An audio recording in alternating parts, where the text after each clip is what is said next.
Informasi ini saya sampaikan bertepatan di hari Rabu, tanggal 23 Maret 2022 di market XAU USD di time frame D1 atau daily.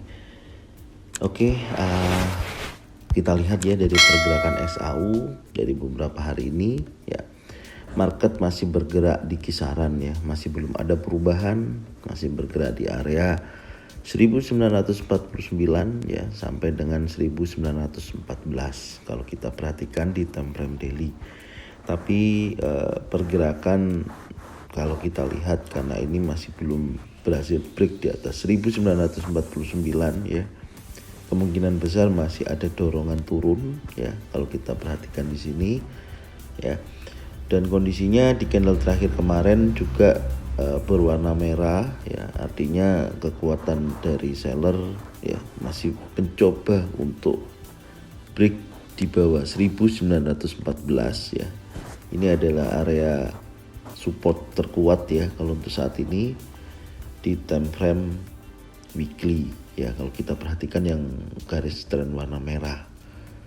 Nah, kalau yang 1949 ini resisten terkuat di time frame D1 atau daily.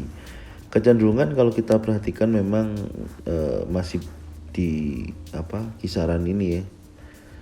Kondisinya masih di kisaran ini, jadi masih bergerak sideways ya. Untuk masalah tren, kalau kita lihat untuk tren jangka pendek ya, ini masih ada tekanan dari seller ya. Kemungkinan besar juga akan mencoba tes area 1914 area sini. Dan kalau kita lihat untuk saat ini pun ya dari pergerakan XAU USD, kalau kita tarik garis Fibonacci retracement ya dari area low ya di sini sampai dengan area high ya. Ini kita tarik untuk kita lihat saat ini masih berada di area Fibonacci retracement di level berapa persen. Nah, sekarang kita coba lihat. Yang pertama kita taruh di sini dulu untuk high-nya. Kemudian ini untuk low-nya itu di kisaran ini ya. Oke, kisaran ini. Oke. Nah, kita dapat di sini ya areanya untuk 61,8% itu berada di 1890.75 dan area 50%-nya ada di 1925. Nah, ini ya. Ini saya kasih coba kasih blok ya. Bloknya area blok di sini untuk retracement ya yang kita gambarkan. Oke, ini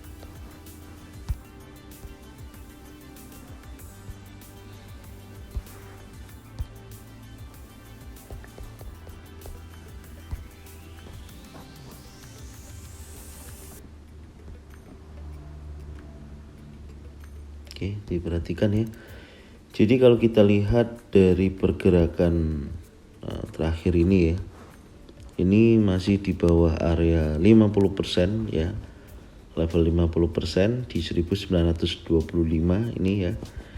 Ini di bawah ini dan harga saat ini 1921 dan ini akan mencoba tes di kisaran 1890 untuk area 61,8%. Tapi untuk kesini dia harus melewati dulu area 1914.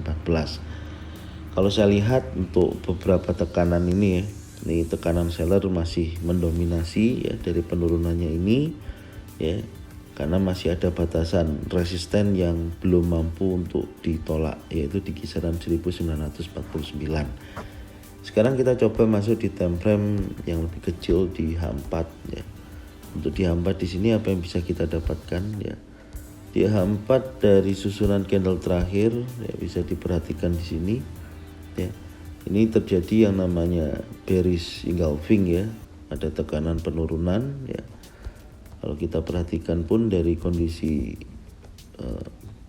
kita kecilkan seperti ini ya. Kalau kita kecilkan seperti ini ya, posisi saat ini juga bergerak sideways ya.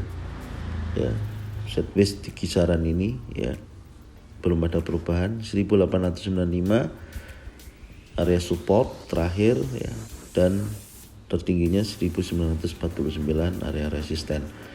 Jadi tapi di sini sudah menunjukkan tekanan seller, makanya tadi kalau kita lihat di daily ada candle warna merah ya, karena di sini ada bearish engulfing ya, di sini ada area engulf ya, engulfing di mana tekanan seller menekan ya, tapi di kisaran 1914 area support gagal untuk di breakout ya.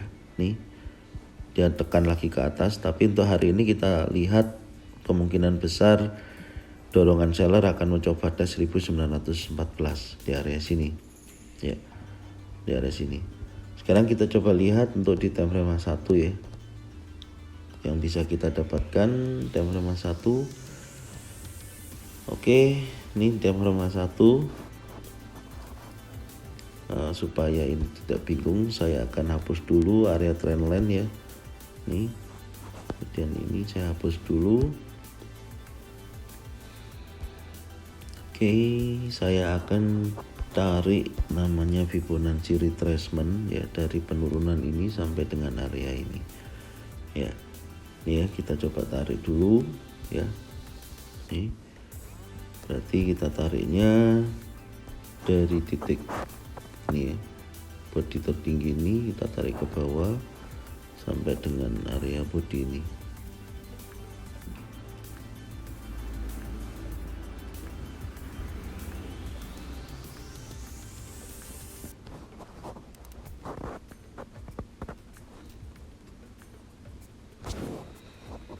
Oke, kurang lebih seperti ini ya.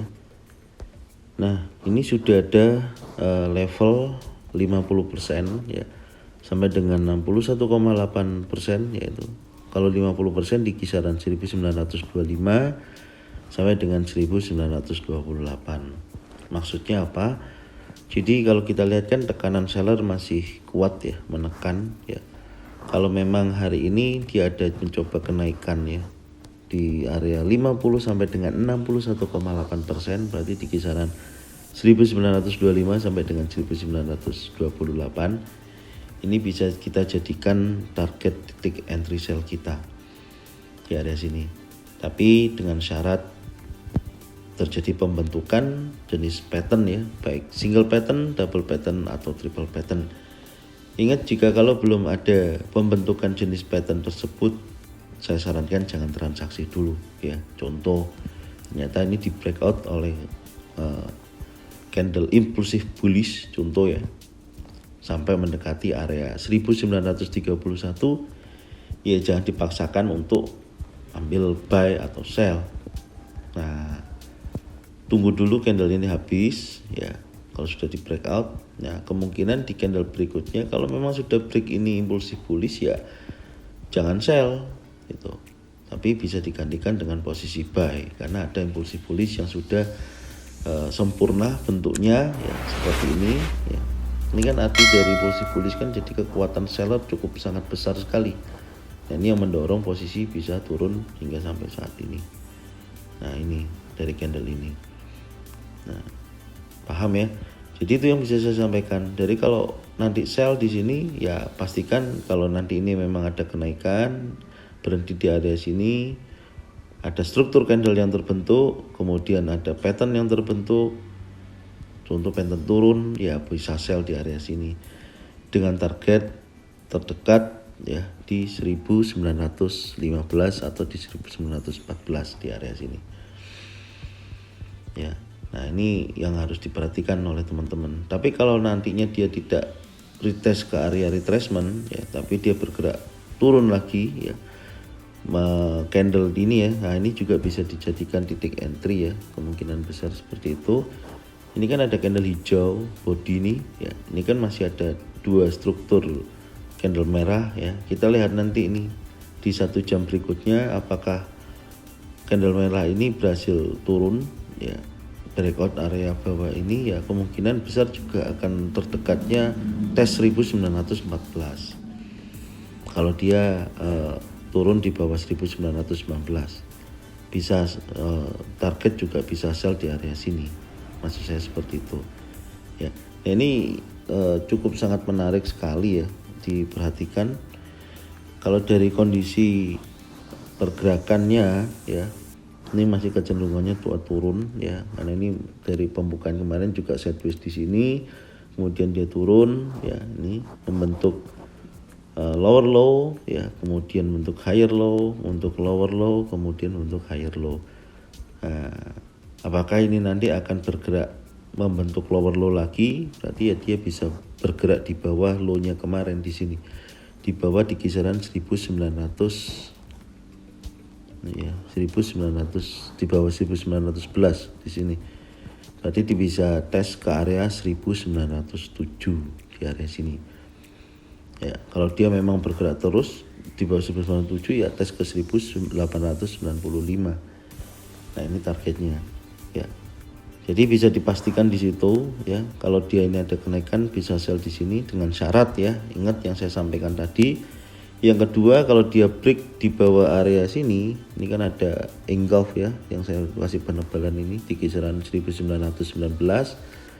Bisa sell di bawah 1918 dengan target 1914 sampai dengan 1907. Nah, ditargetkan di area sini. Tapi kalau ini nanti breakout di atas area retracement ini ya, ada retrace 50 sampai dengan 61,8%, bergerak di atas ini ya, kecenderungannya dia akan mencoba kuat naik ya. Akan tes ke sini, ini ada level tertinggi ya, kisaran 1936. Jadi kalau buy pastikan dulu dia bergerak di atas 1928. Oke. Nah, bergerak di atas ini ya berarti dia akan menuju ke 1936 ya, sampai dengan 1940, 45 sampai dengan 49. Intinya kalau retracement ini gagal kalau retracement ini berhasil di breakout ya, dia akan kecenderungannya naik ke atas ya. Jadi ini yang bisa saya sampaikan. Jika masih belum paham bisa komen di kolom komentar ya, dan jangan lupa subscribe, like, komen ya, dan bunyikan loncengnya. Kalau bingung ya diulangi lagi supaya teman-teman bisa paham apa yang saya sampaikan. Dan jangan lupa share video ini ya ke teman-teman kalian supaya mereka semua bisa mendapatkan manfaat yang sama. Dan channel Zona Forex ini terus bisa berkembang ya, lebih jauh lagi, supaya kita bisa memberikan manfaat buat teman-teman yang membutuhkan informasi mengenai dunia trading. Saya ucapkan terima kasih semuanya. Salam profit konsisten. Assalamualaikum warahmatullahi wabarakatuh.